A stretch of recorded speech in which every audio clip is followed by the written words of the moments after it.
You thought it was just a collector's find, an old, salt-stained camera bought from a shipwreck auction. The seller claimed it came from the Titanic, a nice story to justify the price. The film inside should have been destroyed by seawater more than a century ago, but when you developed it, the images came out perfectly. And that's when you noticed something strange. The first photo showed the Titanic's deck moments before the iceberg, passengers mingling, crew members at their posts. But right there, near the railing, was a man in modern clothes holding a camera exactly like yours. The second photo, the grand staircase, but empty except for a single child staring directly at the lens. Her eyes are too clear, too sharp, as if she knows she's being seen 100 years later. The third? It wasn't even on the Titanic. You recognize the skyline, your city, and in the corner of the frame, there you are.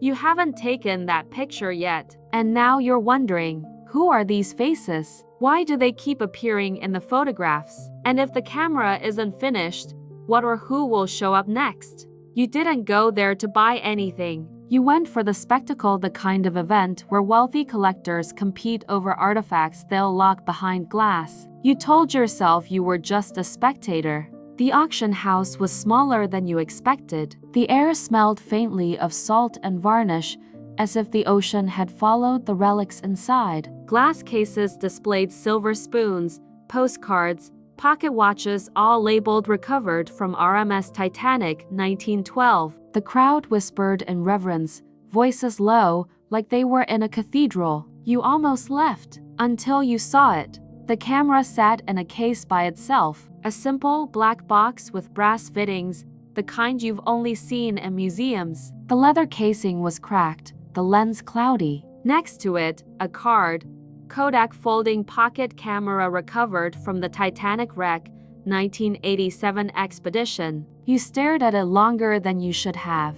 The auctioneer tapped the microphone. Lot 42 recovered personal camera. Still contains undeveloped roll. He smiled. We cannot guarantee results, people chuckled. The bidding began. The numbers rose. Not fast. No one seemed to truly want it. When it paused, your hand lifted before you realized what you were doing. The gavel came down. Sold to you. The woman at the counter handed you the case. It was heavier than you expected. Cold, too, not the cold of metal, but the kind that sinks into your bones. Inside, the camera sat snug in worn velvet. You traced your fingers over the latch. It felt like it had been waiting. You told yourself you'd display it. A conversation piece, nothing more. But when you got it home, you couldn't stop thinking about the film. It shouldn't exist anymore, not after a century in salt water. But late that night, curiosity won. You researched film preservation, salt damage, color fading.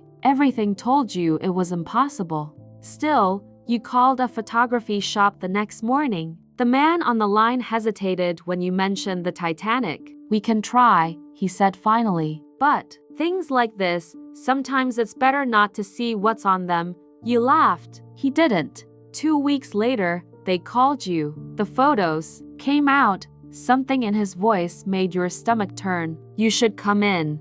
The prints were laid out on a long table in the back of the shop. The first was the ship's deck. Crisp, clear, more real than any Titanic photo you'd seen before. Except for one detail, a man near the railing. Not dressed for 1912, no suit, no bowler hat. Instead, a windbreaker, jeans, a camera hanging from his neck. Your camera.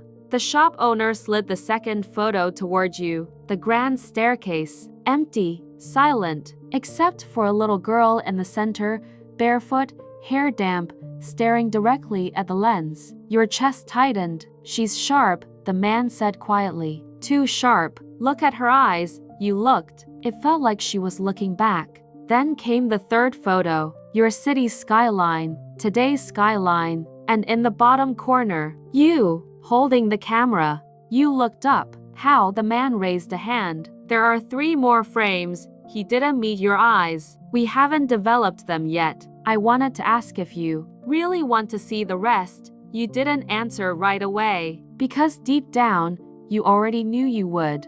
You take the first photo home with you. Not all of them, just the one of the deck. The shop owner slides it into an envelope like he's afraid to touch it too long. On the train ride back, you keep peeking at it. The man is there every time. Mid-30s, maybe. Windbreaker zipped halfway. His face is turned slightly toward the ocean, but the lens he's holding points directly at the camera that took this shot. Your camera. You lean closer. The grain of the photo is perfect. Too perfect. You've seen Titanic photographs before, sepia-toned, faded, blurred at the edges. This one looks like it was taken yesterday. That night, you scan the image into your computer. You zoom in until the pixels start to break apart, and that's when you see it. Reflected in the man's lens is another image, warped, small, but unmistakable. It's the grand staircase, the same scene as the second photo, the same little girl. You sit back in your chair. The air in your apartment feels thick. How could a camera in 1912 capture a reflection of a moment that by all accounts hadn't even happened yet? You check the official Titanic timeline. The deck photo would have been taken hours before the iceberg, and yet, the girl is already there.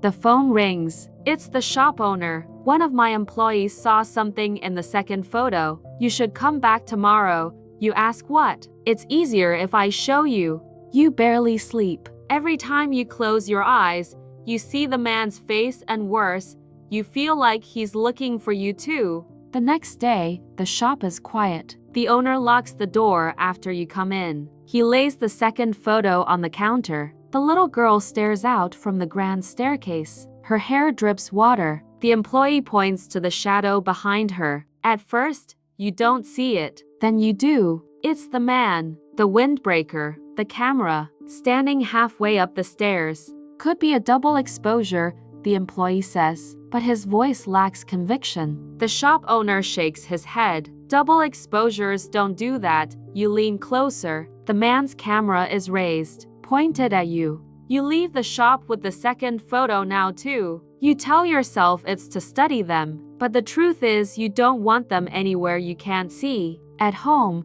you lay both prints side by side. In the deck shot, he's by the railing. In the staircase shot, he's on the steps. And in both, his mouth is slightly open, like he's mid-sentence. That night, you dream you're on the Titanic. It's colder than you expect. The sea air bites. Your shoes slip on wet wood. The man in the windbreaker is there, a few steps ahead, camera in hand. He turns, and for the first time, you see his face clearly. You know him, but you don't know how. You wake at 3:14 a.m. The photos are no longer on your desk. They're on your bed, face down. On the back of the deck photo, in smudged pencil, is a single sentence. Not all of them drowned. You start with the obvious. Manifests, age lists, family groups, third-class rosters with names that read like prayers. You cross-reference every girl between 8 and 12 who might have worn her hair that long. You stare at grainy studio portraits, school ribbons, baptism records that survived because paper sometimes lives longer than breath. None of the faces are hers. They're close, a dimple, a part in the hair, eyes that almost catch the light the same way, but not her. The problem isn't that she's missing. It's that she's too clear to be missing.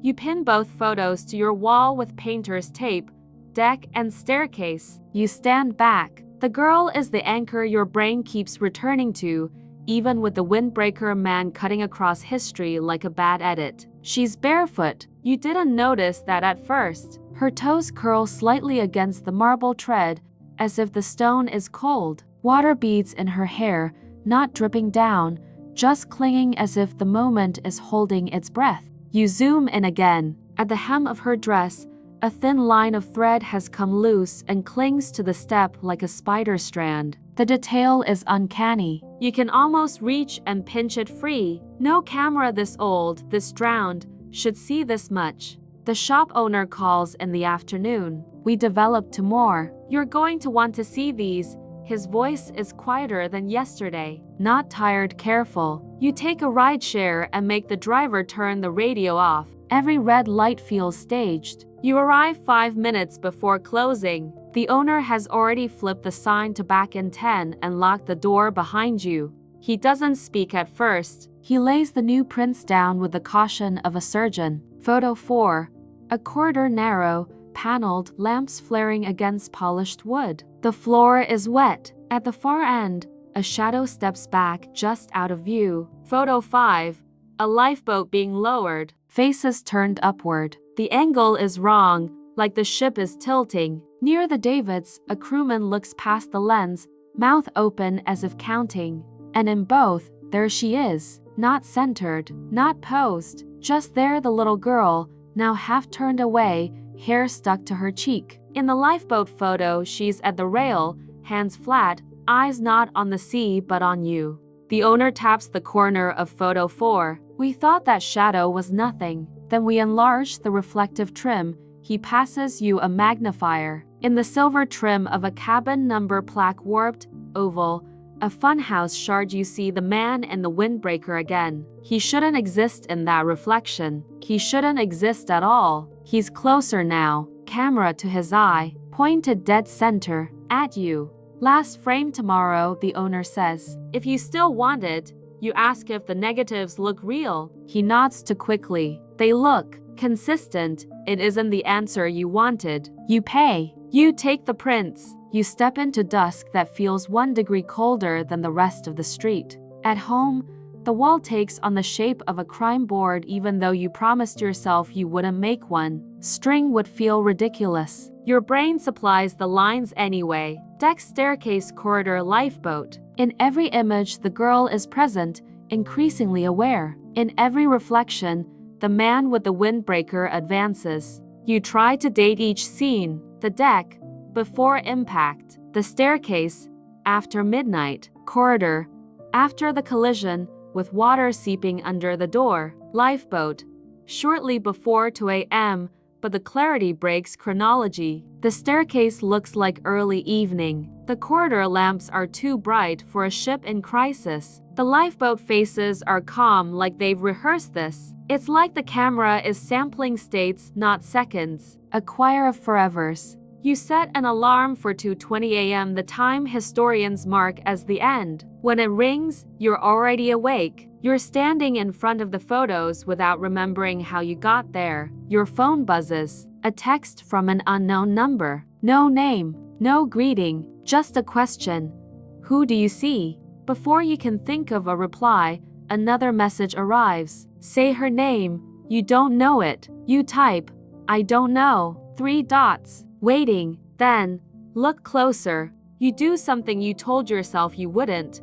You take the staircase photo out of its sleeve and step into the bathroom. You close the door. You turn on the shower as hot as it will go and wait until the room is thick with steam. You hold the print at an angle under the fogging light. For a moment, nothing. Then the surface blurs, chemistry remembering itself, and faint, like a palimpsest beneath the image, letters appear along the lowest tread near the girl's feet. Not printed. Raised as if the paper has learned a name the way skin learns a scar. Alice. You blink. The letters fade with the steam, then brighten again.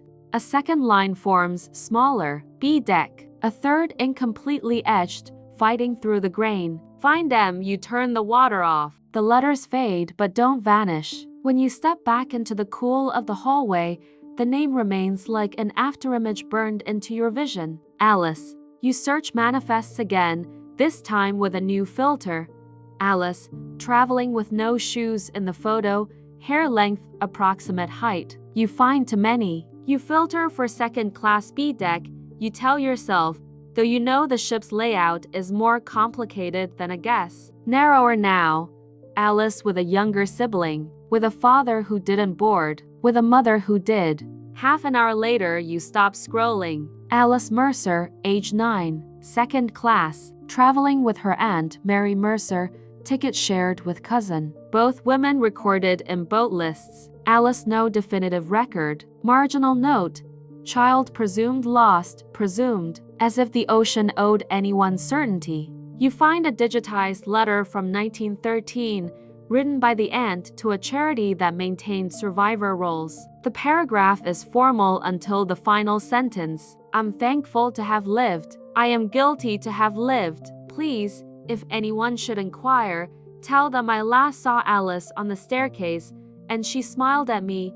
You don't realize you're crying until a drop leaves a dark circle on the lifeboat print. When you wipe it away, the paper is warm.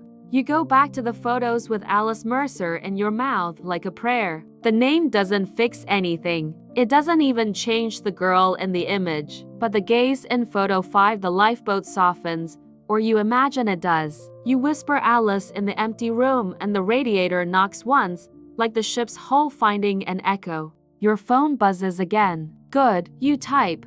Who is this? 3 dots. Then, 6th frame tomorrow. Don't go alone. You look at the prints and think of the man stepping nearer in every reflection, mouth perpetually open like a message that can't cross air. You don't plan to bring anyone. You tell yourself you function best alone, that no one else should have to stand where you're standing. But the text sits in your pocket like a weight. Don't go alone. Sleep comes in fragments. In one of them, you're standing at the base of the grand staircase. The dome above is whole and full of daylight, sunlight trapped under glass. The banisters gleam. Alice stands 3 steps up, clutching the rail. She lifts her chin toward the mezzanine. You look. The man in the windbreaker leans over the balustrade, camera pressed to his eye. For the first time, he lowers it just a fraction and you see his mouth form a word. Not your name, 1 syllable, then another. The sound is swallowed by the carpet. You wake with the taste of salt and brass on your tongue and the word beating against your skull like a trapped bird.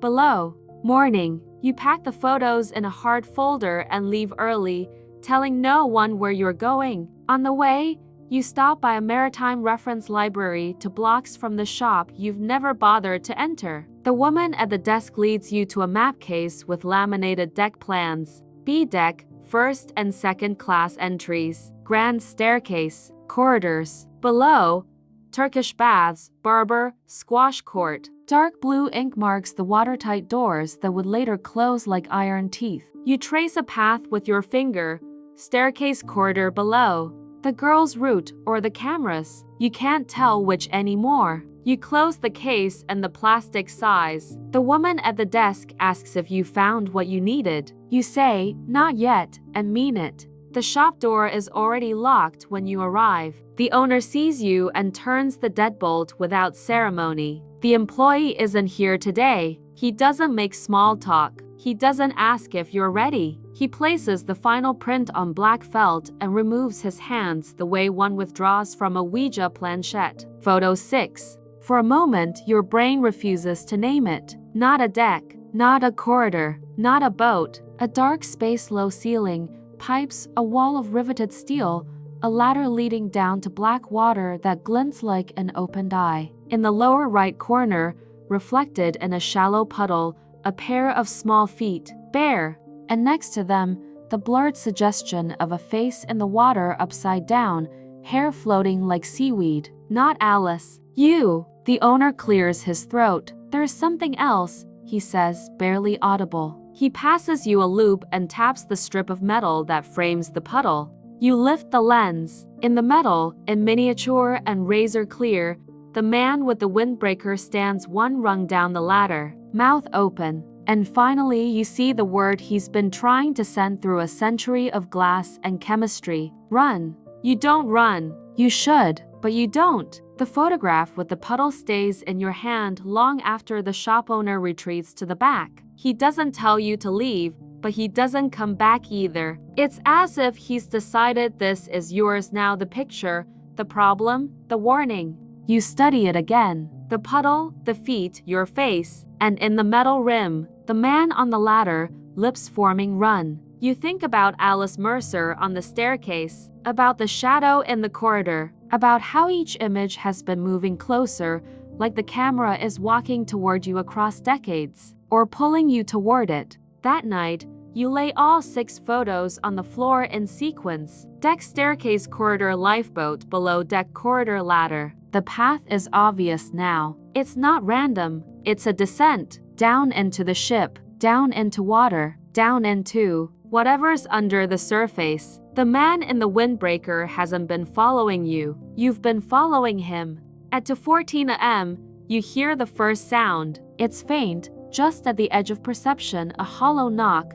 like metal on metal. 3 taps. Pause. 3 taps. You check the photos. Nothing's changed. Then your apartment smells faintly of seawater. You check the kitchen sink. Dry. The bathroom. Dry. The windows. Closed. But the air feels damp. Your hair clings to your forehead. And from the hallway outside your door, footsteps. Slow. Wet. You don't look through the peephole. You don't need to. You know exactly who's there. The next morning, you go to the Maritime Reference Library again. The same woman is on duty. She remembers you, offers another deck plan, this one of the lower decks in more detail. You trace the path again, this time following the numbers printed for each watertight compartment. The ladder in the last photo would have been in boiler room 6. That's where the iceberg's damage was worst. The flooding started there. The men working in that section died within minutes. Boiler room 6 is also where the Titanic's power failed, one of the last places lit before the ship broke in two. But there's something else. A note in the margin of a 1912 survivor interview. One man reported seeing a child in the boiler room impossible, but he swore she was dry. He said she was pointing to the water and whispering to him. He died before reaching the deck. You return home with a photocopy of the note. It's absurd to think it could be Alice, and yet, you remember the bare feet in the puddle, the loosened thread on her dress, the way she's always looking at you, never startled, never moving. You take the corridor photo from the sequence and hold it under bright light. There in the reflection on the brass cabin number you see her again, faint, almost invisible, not standing, but leaning forward, like she's listening. That night, you fall asleep with the photos spread around you. When you wake, one is missing. The last one, the ladder. It's not on the floor, not under the couch, not anywhere. Until you open your refrigerator. It's there, propped against a bottle of water, and the puddle in the image is larger than you remember. You call the shop owner. He doesn't answer. When you walk to the shop, the windows are dark, the sign flipped to closed. You cup your hands to the glass and peer in. The counter is gone, not moved, gone. The space where it stood is just bare floor, dustless, like it was never there. You think about knocking on the back door. You think about leaving. Instead, you pull the ladder photo from your bag and press it to the glass. For a moment, nothing. Then a chill radiates through the image into your hand. When you look again, the reflection in the puddle has changed. It's not you anymore. It's the shop owner. His mouth is open, mid-sentence, and he's underwater. You back away from the window. The street is too quiet. You want to drop the photo, leave it there, but your fingers won't let go. The puddle still glints. The ladder still descends into darkness. And now, just barely visible at the edge of the frame, a small hand is gripping the lowest rung. Alice's hand. You realize the truth you've been circling since the first print came out of its chemical bath. The photos aren't preserving history, they're updating it. You never asked for more. 6 frames were already too many, but the camera isn't finished. It's been sitting on your desk since the auction, heavy and cold, like a stone you can't throw away. You've never tried to open it, never touched the winding knob. Still, when you wake on Sunday morning, there's a fresh strip of damp negatives resting beside it. Your stomach twists. You didn't put them there. You don't even own the chemicals to process them. And yet, the strip smells faintly of salt water and old brass. You take them to another photo lab. Not the shop that's gone. Not anyone who's heard your story. The technician squints. Film this old shouldn't be like this. You sure you want them developed? You nod before your brain catches up. He tells you to come back in 2 days. 2 days stretch into centuries. Every time you pass the desk, the camera seems to shift slightly, like it's following your movements. You keep the 6 original photos in a drawer now,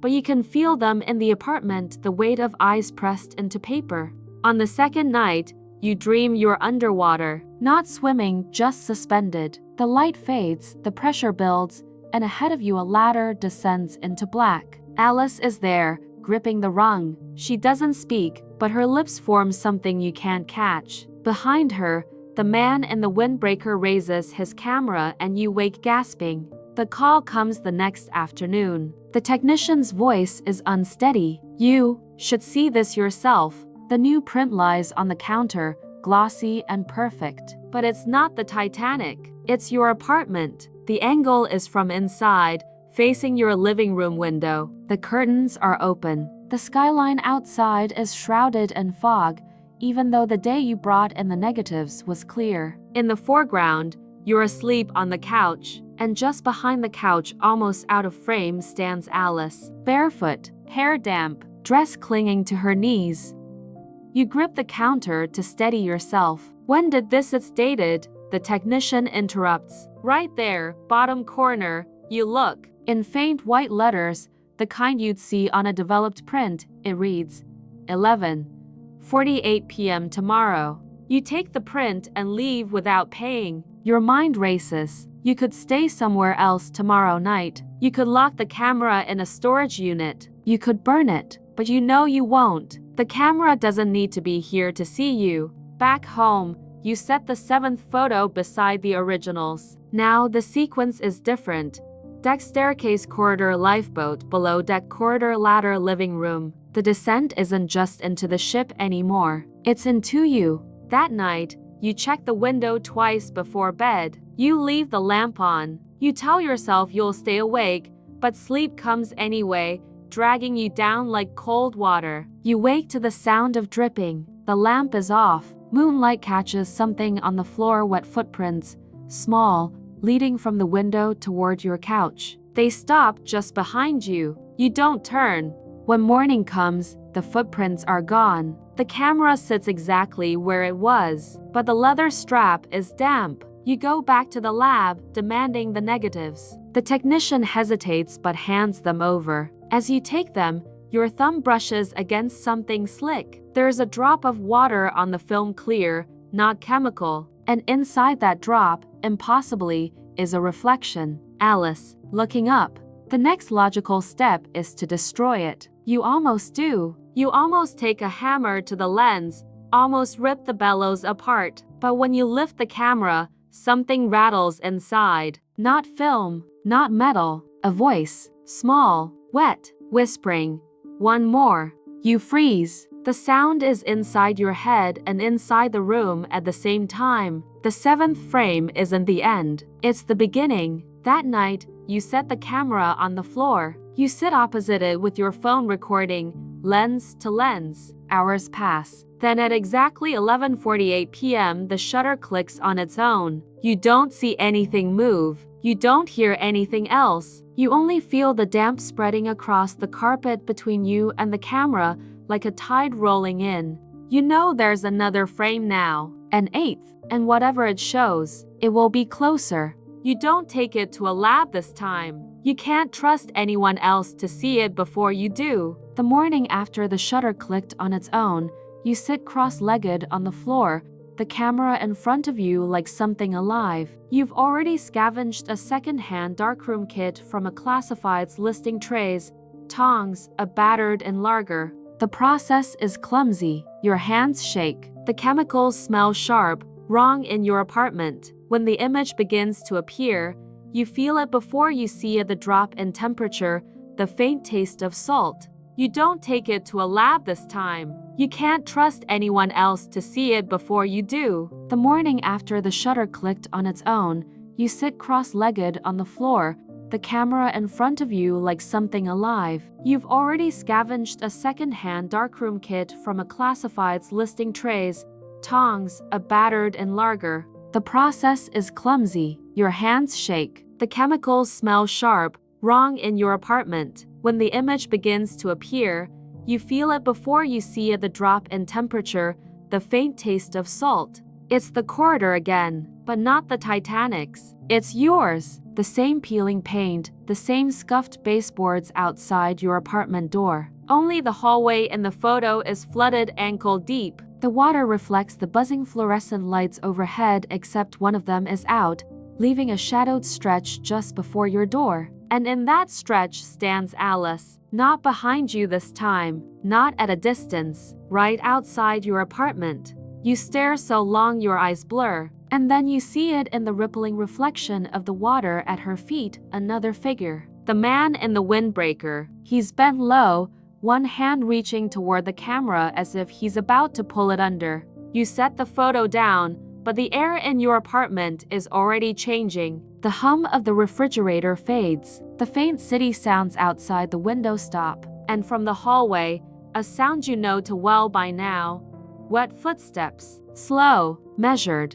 You don't open the door. Instead, you press your ear to it. The steps stop. Then, a single knock. 3 seconds pass. A second knock slower, heavier. A third, so soft it's almost a caress. You whisper, "Alice," before you realize you're speaking. Something brushes the other side of the door. Not fingernails, not cloth. Something smoother, colder. Metal, like the rim of a camera lens. When the silence comes, it's worse. You pull away from the door, heart pounding. The photograph on your table is damp now, as if it's been dipped in seawater, and the reflection in the puddle on the floor of the image has changed. It's not the man anymore. It's you, but your face is pale, your eyes open to wide, your hair floating in dark water. You can't stay here. You grab the originals, all 8 now, and shove them into a portfolio case. The camera goes into a duffel bag. You don't even lock the door on your way out.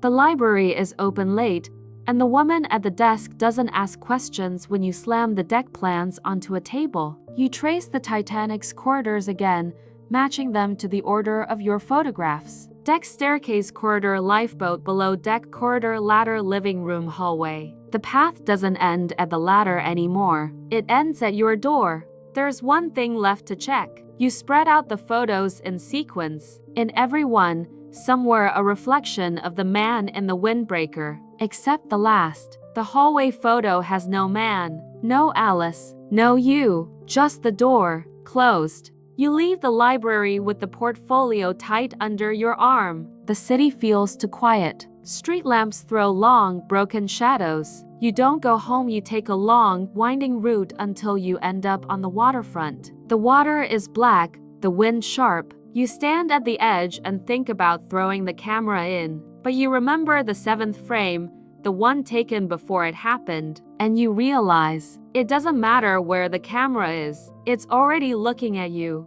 You go home. The hallway outside your door is dry, too dry, as if it's been scrubbed. The camera sits in the middle of your living room floor. You didn't leave it there, and it's pointing directly at you. You don't sleep that night. Not really. Every time your eyes close, you feel the faint click of a shutter somewhere in the dark. When dawn finally comes, you check the duffel bag. The camera's back inside it, and there's a fresh strip of film resting on top. Still wet, still warm. You know it's the 9th frame. You also know you're running out of time. You tell yourself you won't develop it. Not this one. But the strip of film keeps drawing your eyes like a hook under the skin. It sits on the table, faintly steaming, as if it's come from somewhere warmer or somewhere deeper. By noon, you're unpacking the darkroom kit again. The image emerges slowly, grain by grain, like it's reluctant to show itself. At first, you think it's another corridor. Then you realize it's too wide to open. The water is up to the ceiling. Furniture floats at impossible angles. Curtains wave like seaweed.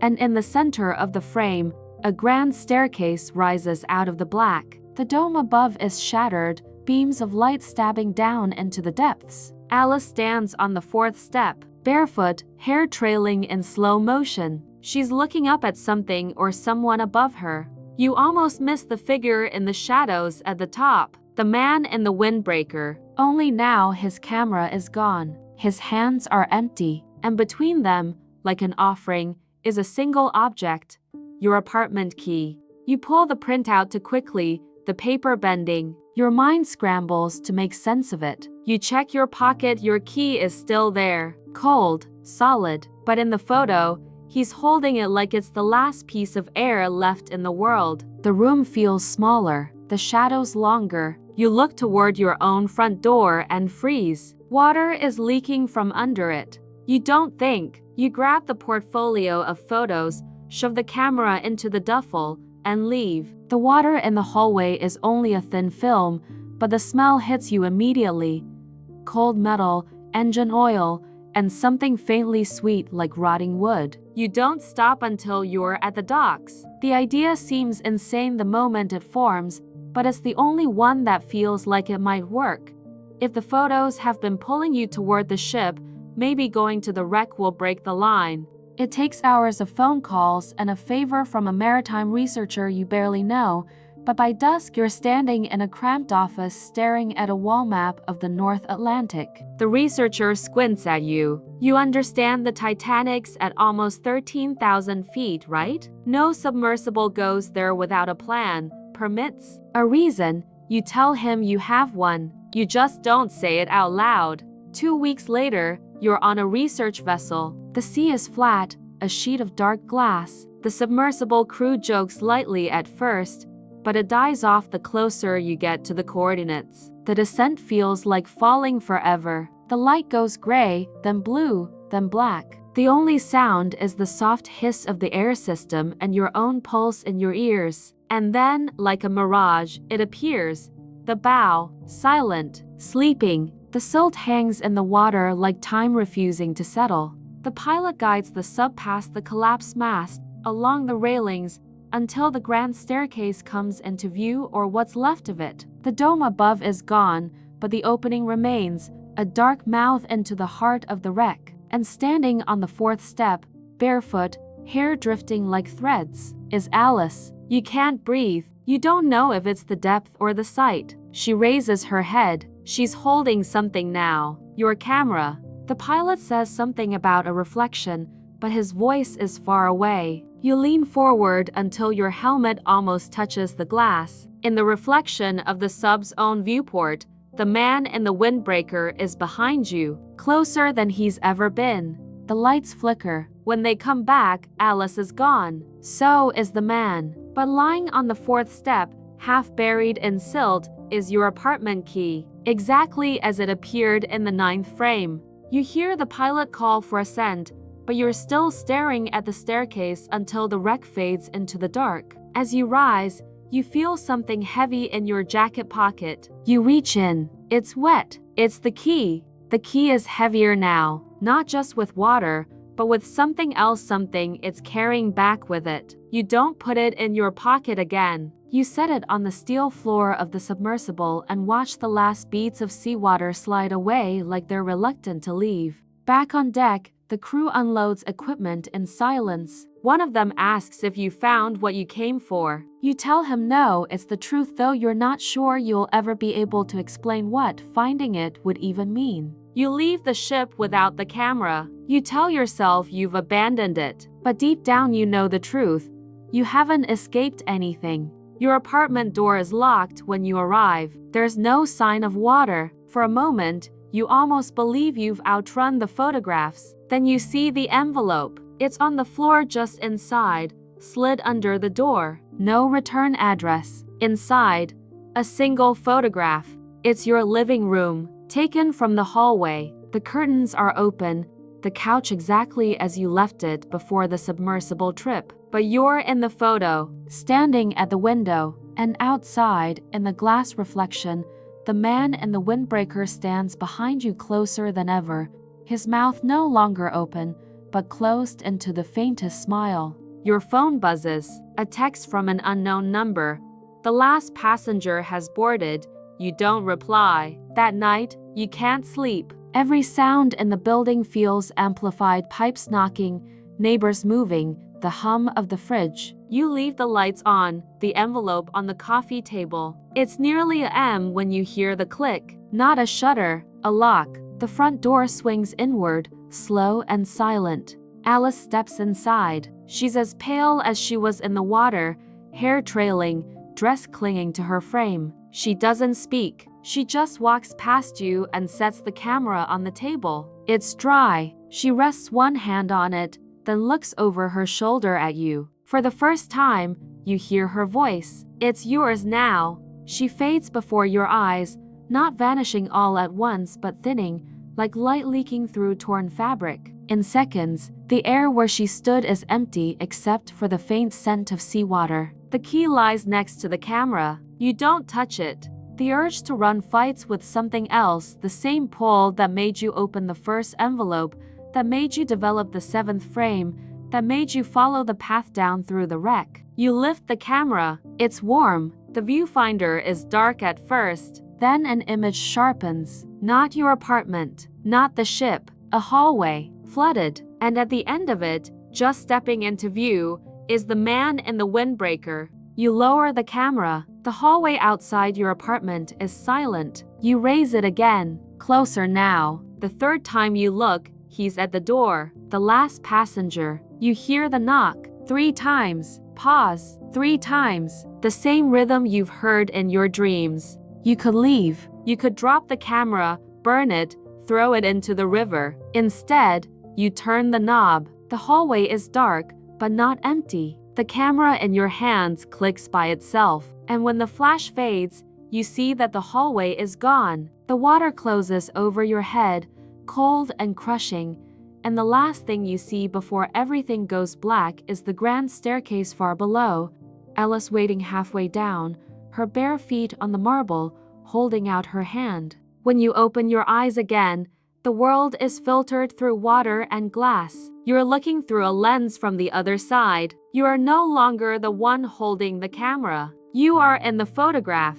They say the ocean keeps its secrets. They've never met this camera. The photographs turn up 6 months later, not in your apartment that's long gone, but in a cardboard box left on the doorstep of a maritime museum in Halifax. No note. Inside, a neat stack of prints. Some show the Titanic's corridors, staircases, and deck to clear to be 1912, too perfect to be archival. Others are stranger. A modern kitchen, a child's bedroom, a subway car empty except for a single figure in the corner, and one last image, the glass dome of the grand staircase, light pouring down into water. In the center, a man in a windbreaker holding the camera. Only this time, his face isn't turned away. It's yours. The curator who opens the box doesn't recognize the locations in the modern photos. He assumes they're art staged, maybe even digital. But when he shows them to the museum director,